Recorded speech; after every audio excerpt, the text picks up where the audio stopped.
کتونکو سلامونه کوم. علب خان شیرپو یم، موجود یم په باغیچه فیملی پارک کې. راغلي وو زموږ څه میلمانه وو د انډونیشیا نه، او هغوی وی چې یاره موږ ته یو داسې پارک وښایه چې هلته کې چکر ووهو. نو هغه موږ باغیچه فیملی پارک ته راوستل، او نن په باغیچه فیملی پارک کې باقاعده چې کوم دی نو هغوی د مختلفو جولو نه مزې اخلي.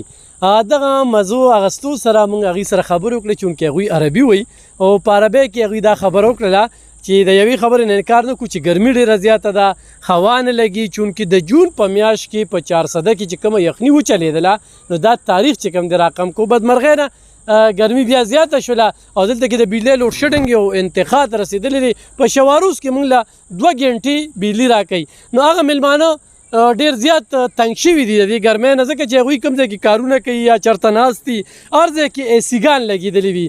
او دلته کې هغه پکې هم چې کوم دی نو شیشې دروازې کار کوي، د شپې کار نه کوي، او ماشي هم دلته کې ډېر زیات دي. بیا په 400 کې د هوټلو ډېر لوی نشوالی دی چې یاره یو سړی هوټل کې پاتې کېږي. هغوی دغه هم وی چېرې موږ په هوټل کې پاتې شو چې هلته کې اې سی وي، هلته کې دغه وي، چونکې دغه د بهر ملک خلک دي او نازک خلک دي. دې ګرمۍ کې چې کوم دی ژوند کول ډېره زیاته ګرانه ده. بهرحال د دغې غم بدلولو لپاره ما د فیملی پارک ته راوستل، باغیچه فیملی پارک ته. هغوی په خپلو خبرو کې په عربۍ کې وی، دلته کې به زه هغه خبرې د هغوی چې کوم دی تاسو سره به صرف خبرې اورومه، چهره در سره نه ښیمه، خو باقاعده چې کوم دی نو هغه زنګو کې تاسو وینئ چې هغه دې وخت کې هلته کې زانګي لږ شانتې را مخکې شه ورور مې، لږ شانتې ته را مخکې شه. نو باقاعده چې کوم دی نو هغوی انجوای کوي. نو هغوی وایي چې فیملی پارک، باغیچه فیملی پارک چې کوم دی مونږ خو چونکې د سعودي عرب دغه شانتې انډونیشیا دغه شانتې د نورو ملکونو چې کوم دی نو پارکونه کتلي، خو باغیچه پارک چې کوم دی په هغه طرز باندې جوړ شوی دی او ډېر زیات سهولیات دي. دا د هغوی الفاظ دي چې هغوی د دې باغیچه پارک د دغه جولو باره کې، د دغه فیملی پارک باره کې د سکیورټي حوالې سره، د تحفظ حوالې سره نو ډېر زیات صفت یې وکړو.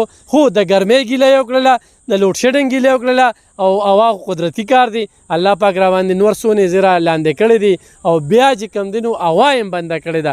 نو بهرحال دا خو یو بېله خبره ده. الله دې کړي څو ورځې چې دلته کې زموږ سره وي چې دا په خوشحالۍ کې تېرې شي، او د ګرمۍ دا زور ختم شي، او بارانونه د رحمت راښکې شي.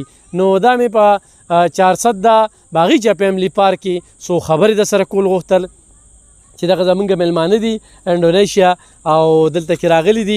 زمونږ یو ورور دی په سعودي عرب کې، او زمونږ سره ډېره زیاته مینه ده. د هغوی خاندان دی، او هغه دغه وعده کړې وه چې کله هم پاکستان ته درځم نو ستا ځای ته به درځم، هلته کې به سټی کوم. او یقینا چې هغه رالل، خو نن دویمه درېیمه ورځ ده چې کوم ګرمۍ کې هغوی دا ژوند تېروي، نو موږ هم پرې خفه یو. خو موږ خو چونکې دې سره بلد یو، دې ګرمۍ سره او دې لوډ شیډنګ سره.